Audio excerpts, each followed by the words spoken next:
Dimanapun saat ini Anda bisa mengikuti siaran kami. Untuk edisi hari Kamis kali ini 7 Juli 2022, saya Rosi yang akan bersama dengan Anda tentunya dalam rangkaian Lintas Semarang Sore edisi hari ini. Pendengar, seperti yang telah kami janjikan, kami informasikan sebelumnya bahwa sore hari ini akan ada perbincangan bersama dengan PLT, Kepala BLK Semarang 1, Disnaker Trans Provinsi Jawa Tengah. Nanti kita akan banyak berbincang bersama dengan narasumber saya yang sudah hadir di Studio Pro 1. Ada Bapak Subianto. Nanti kita akan bicara tentang optimalisasi penempatan kerja pasca latih BLK Semarang 1. Sekali lagi, topik kita adalah optimalisasi penempatan kerja pasca latih BLK Semarang 1. Untuk Anda, saya tunggu juga untuk gabung bersama dengan kita di sini ya. Bisa melalui 024 8316 686 atau di 081 6666886. Bukan hanya untuk pendengar Pro 1 saja, tapi untuk pemirsa YouTube Radio Republik Indonesia Semarang. Baik, seperti telah kami informasikan, sore hari ini sudah hadir di Studio Pro 1 RRI Semarang ada Pak Subianto. Selamat sore Pak Subianto. Selamat sore Mbak Rosi. Iya, apa kabar Pak? Sehat Pak? Ya alhamdulillah sehat. Alhamdulillah, kita akan banyak bicara tentang optimalisasi penempatan kerja ini Pak. Tapi sebelumnya Pak, kita tahu bahwasanya sekarang ini kan tantangan dunia kerja itu dinamis. Jadi bukan hanya stuck di pekerjaan-pekerjaan yang bisa kita bilang formal begitu ya, tapi di sektor informal juga luar biasa dinamisasinya ini. Nah, sejauh ini bagaimana Pak terkait dengan BLK ini? Mungkin boleh dijelaskan dulu sebagai pembuka. Baik, selamat sore pendengar RRI yang kami hormati dan kami banggakan. Balai Latihan Kerja di Jawa Tengah jumlahnya 35. Yang 2 milik Kementerian Tenaga Kerja, yang 4 milik Dinas Tenaga Kerja dan Transmigrasi Provinsi Jawa Tengah, yang 29 milik Dinas Ketenagakerjaan di Kabupaten Kota.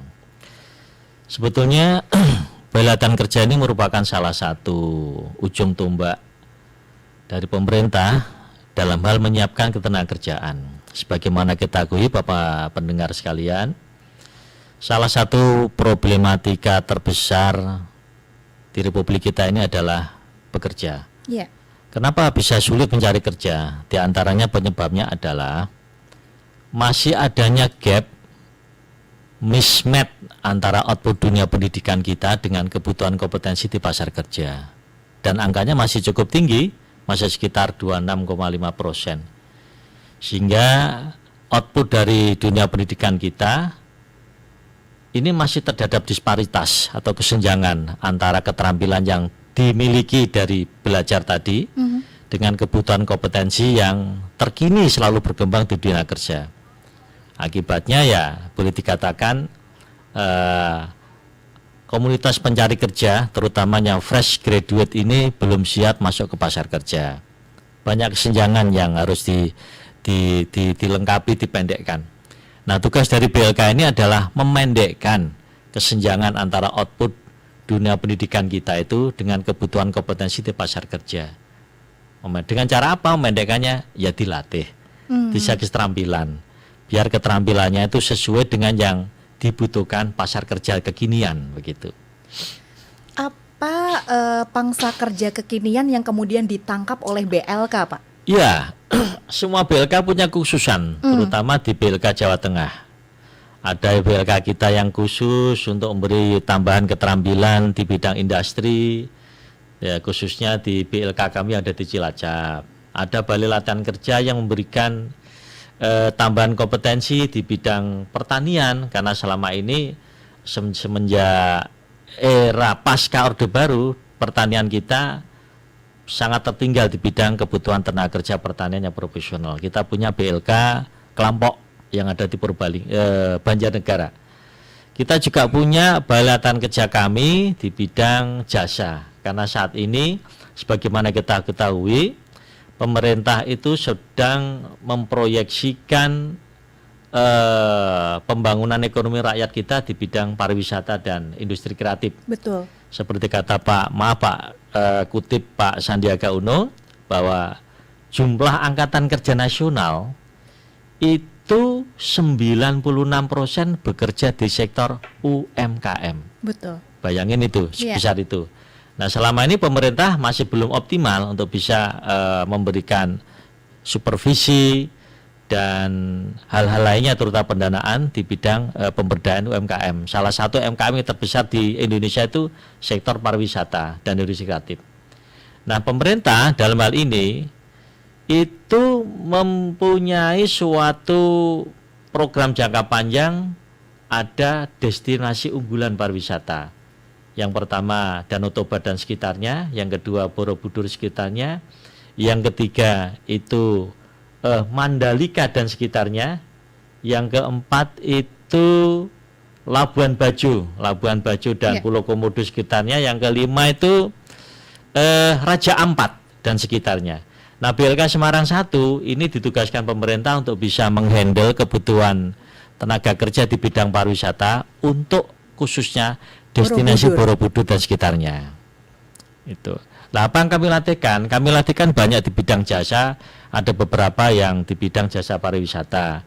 Kita punya pelatihan di bidang housekeeping, bahasa perhotelannya hospitality, ada front office, ada housekeeping, ada seperti barista dan lain-lain. Dan kita juga punya tour guide yang diproyeksikan untuk bisa menghandle kebutuhan pemandu wisata di sektor-sektor pariwisata unggulan, khususnya Borobudur around gitu. Setidaknya berarti itu harus dilengkapi dengan bahasa ya Pak. Kalau tour guide itu otomatis ya. Iya. Selain dari apa itu, kami mencoba untuk bisa sesuai dengan keputusan pemerintah. BLK sekarang nggak bisa harus sama rata, sama rasa, nggak bisa. BLK kita sekarang harus punya 3R, rebranding, repositioning, reorienting, sehingga masyarakat tahu kalau mau bekerja di bidang A harus punya keterampilan A, saya carinya di BLK ini. Kami mencoba rebranding lah. BLK Semarang 1 sebagai BLK jasa dan BLK baik untuk kebutuhan jasa domestik maupun kebutuhan jasa di bidang luar negeri. Jadi selain kami melatih keterampilan jasa untuk kebutuhan pasar kerja domestik, seperti tadi saya katakan ada pemandu wisata, ada housekeeping, hospitality, perhotelan, karena memang kebutuhannya banyak. Kita sadar bahwa salah satu jalan tercepat untuk bisa mempush down pengangguran nasional maupun di Jawa Tengah ini adalah bekerja di luar negeri. Kenapa demikian? Ya real saja ya, karena disparitas kita kalau mau mensejajarkan ini, mensejajarkan gajinya, itu bekerja di domestik dengan bekerja di luar negeri bisa 1:10. Ya. Oleh karena itu BLK Semarang 1 memberikan suatu supervisi pemberian pembekalan di bidang CPMI, terutama di Korea dan di Jepang. Namanya Korea dan Jepang ya Pak? Ya, namanya kalau di Jepang itu SSW, Specific Skill Worker, ada 14 kompetensi yang dibutuhkan di Jepang. Kalau di Korea Selatan juga hampir sama, sekitar 17 kompetensi. Selama ini masyarakat Jawa Tengah itu menjadi salah satu masyarakat pengekspor tenaga kerja ke luar negeri. Salah satu terbesar setelah Jawa Barat. Setelah Jawa Barat, baru Jawa Tengah secara nasional. Jawa Timur juga kalah dengan kita. Jumlah berarti ini untuk bisa dikalkulasi di tahun 2021 ya Pak? Hampir 10 tahun terakhir ini Jawa Tengah selalu salah satu terbesar penyumbang calon TKI keluar. Ya. Kalau saat ini catatan kami nasional ya, orang Indonesia bekerja ini sekarang di 37 negara. Cuma yang direkomendasi pemerintah hanya 5. Ya, Jepang, Korea Selatan, Hong Kong, Taiwan, sama Singapura. Karena memang baru 5 negara ini yang pemerintahnya punya undang-undang yang protektif terhadap pekerja migran. Kalau yang lainnya saya sarankan jangan, termasuk ke Malaysia. Walaupun jumlah TKI kita di Malaysia 4 jutaan. Penting ini berarti ya Pak. Jadi informasi ini penting. Jadi selama ini yang memang masih menjadi rekomendasi dari BLK sendiri itu adalah 5 negara yang sudah punya undang-undang yang untuk memproteksi para tenaga kerja. Dan gajinya paling bagus Mbak Rosi. Oh gitu ya. Gajinya paling bagus. Terutama di Jepang. Jepang, Taiwan, Korea Selatan dulu. Jepang, Korea Selatan, Taiwan, Hong Kong, Singapura. Oke, baik. Iya, Pak Subianto, sebelum nanti kita akan lanjutkan lagi, saya ingatkan dulu untuk pendengar atau juga pemirsa YouTube Radio Republik Indonesia, boleh ya gabung bersama dengan kita di sini. Jadi semisal ada pertanyaan bisa langsung disampaikan ke Pak Langsung Subianto. aja, Bu. Iya. Jadi silakan di 024 8316 686 atau di 081 6666886. Pak, biasanya yang kemudian pertanyaan mengiringi dari apa yang sudah disampaikan tentang BLK ini terkait dengan biaya, terkait dengan fasilitas, Iya. begitu ya. Biasanya Iya. pertanyaannya begitu. Gimana ini Pak Subianto? Baik, pendengar RI yang kami cintai, BLK Semarang 1, karena BLK milik pemerintah, pembiayanya gratis. Kami Gratis. punya dua sumber dana untuk melakukan kegiatan pelatihan. Yang pertama, pembiayaan bersumber dari anggaran pemerintah Provinsi Jawa Tengah, APBD Jateng, dan kami juga punya anggaran yang bersumber dari APBN, Kementerian Tenagakerjaan. Kalaupun ada pelatihan-pelatihan khusus, permintaan khusus yang kebetulan kami tidak ada pendanaannya, tentu kami juga melayani pelatihan bersifat swadana. Seperti beberapa waktu kemarin, banyak ibu-ibu terutama komunitas emak-emak yang ada di kampung-kampung sekitar BLK, itu minat untuk diajari bagaimana yang membuat suatu bisnis yang gampang, kekinian, cepat, dan bisa tidak meninggalkan rumah, tetap bisa menjalani aktivitas sebagai rumah tangga. Kita buka sesuai permintaan itu ada pelatihan pendek, shoot training, sekitar 1 jam 2 jam. Ada yang membuat makanan kekinian, zupa-zup, lumpia yang dimodifikasi Iya. karena kami punya trainer-trainer yang cukup handal di bidang hal tersebut. Seperti pada Jumat besok ini tanggal 7 Juli, 15 Juli besok ini juga nanti ada ibu-ibu komunitas Dharma Wanita dari dinas kelautan, Iya. yang akan berkunjung ke tempat kami untuk minta diajari membuat makanan cepat saji rice bowl dengan berbagai variannya. Jadi kalau yang demikian, yang permintaan itu memang swadana ya Pak? Swadana, karena kami anggaran kami tidak ada di situ. Oke. Tapi tetap murah, tetap sangat murah, sangat murah. Dan itu caranya gimana Pak kalau kita pengen mengajukan gitu? Misalnya Daftar kita aja. daftar aja, Daftar hubunginya aja. Pak Subianto langsung. Bisa, atau ke teman-teman kami banyak. Kalau HP kami sendiri di 08 23 23 5 70 700, atau nanti ke beberapa teman kami seperti Mas Aditya Jati atau yang lain, banyak bisa dihubungi kami. Jadi untuk nomor telepon dari BLK sendiri boleh dihubungi juga Pak? Atau BLK sendiri saya masih lupa ini. Oke, baik. Atau kalau enggak, nanti kita setelah jeda boleh kita sampaikan Boleh, ya Pak. boleh. Jadi selain nomor dari Pak Subianto nih pendengar, Anda bisa juga menghubungi BLK. Barangkali ada pertanyaan yang, oh ya saya tertarik, oh ya saya pengen mengajukan, itu boleh ya Pak, konsultasi dulu ya. Kemarin yang ramai itu ibu-ibu yang pengen diajari pelatihan 1-2 jam zupa-zup. Wah, ramai booming tuh. Terus ada membuat apa itu yang popcorn kekinian atau apa itu saya kurang begitu kan, yang aneh-aneh gitu, yang kekinian. Dan itu mungkin memang menjadi salah satu. Hanya 100.000 itu. 100.000 sudah dapat pelatihan. Ya, dan itu nanti hasilnya bawa pulang, makan mereka sendiri. Hasilnya dibawa pulang dan itu berpotensi untuk bisa buka UMKM. Banyak yang sudah bisa membuat istilahnya itu pakai sekarang kekinian ini ya.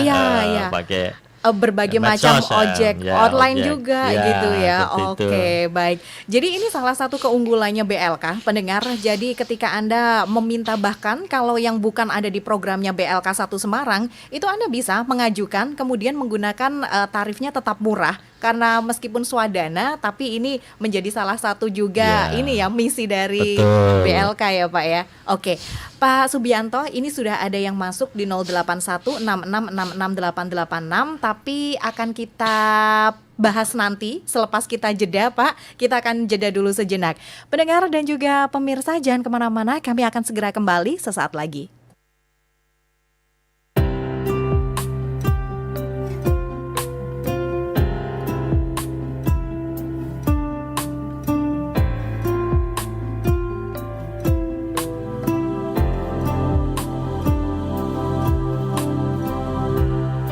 Tersadar di dalam sepiku,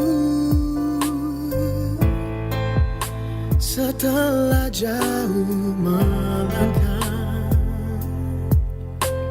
Cahaya kasih-Mu menuntunku kembali dalam dekap tangan-Mu. Terima kasih cinta untuk segalanya Kau berikan lagi kesempatan itu takkan terulang lagi semua kesalahanku yang pernah menyakitimu.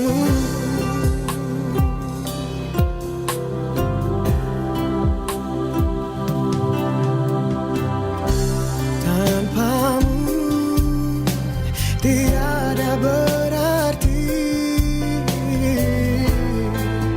tak mampu lagi berdiri. Cahaya kasih-Mu menuntunku kembali dalam dekap tangan-Mu. Terima kasih cinta untuk segalanya Kau berikan lagi kesempatan itu akan terulang lagi semua kesalahanku yang pernah menyakitimu.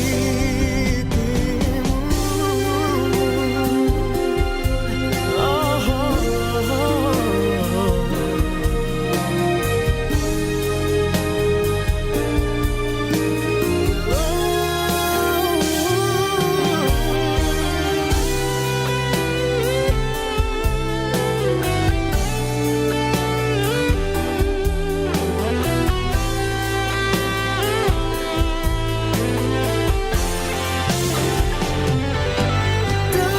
Terima kasih cinta untuk segalanya Kau berikan lagi kesempatan itu takkan terulang lagi semua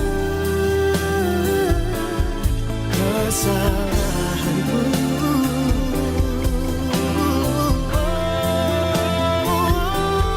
Kesalahanku yang pernah menyakitimu.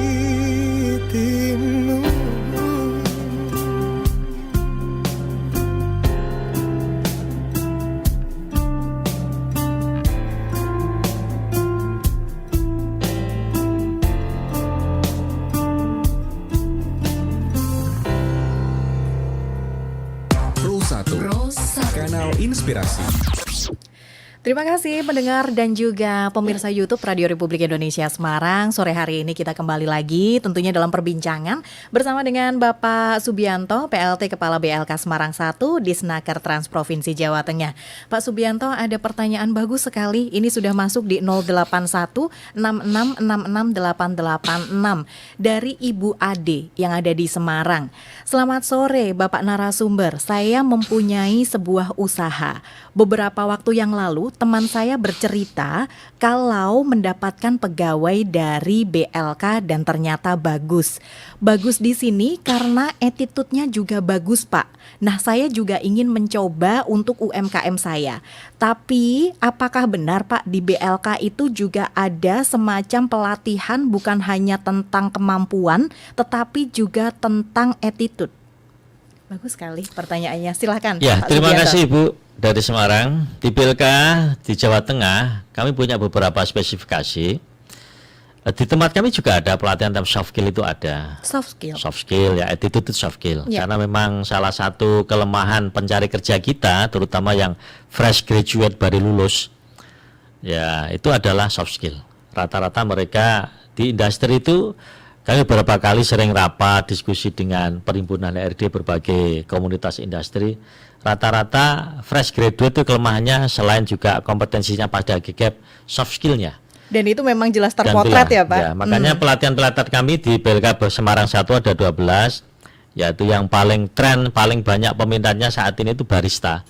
Karena begitu kita buka ada lowongan pelatihan barista, hanya ngambil 32 orang, yang daftar sampai 1.600-an. Wah. Banyak sekali. Lalu bagaimana Pak mengakomodir dari yang Ya segitu kita banyak? lakukan Bu, Secara bertahap? itu? Bukan, kita lakukan ya penyaringan. Oh Ya, iya. jadi yang betul-betul paling bagus nanti yang kita anukan. Nanti angkatan kedua kita buka lagi, ketiga buka lagi. Karena banyak juga yang pensiun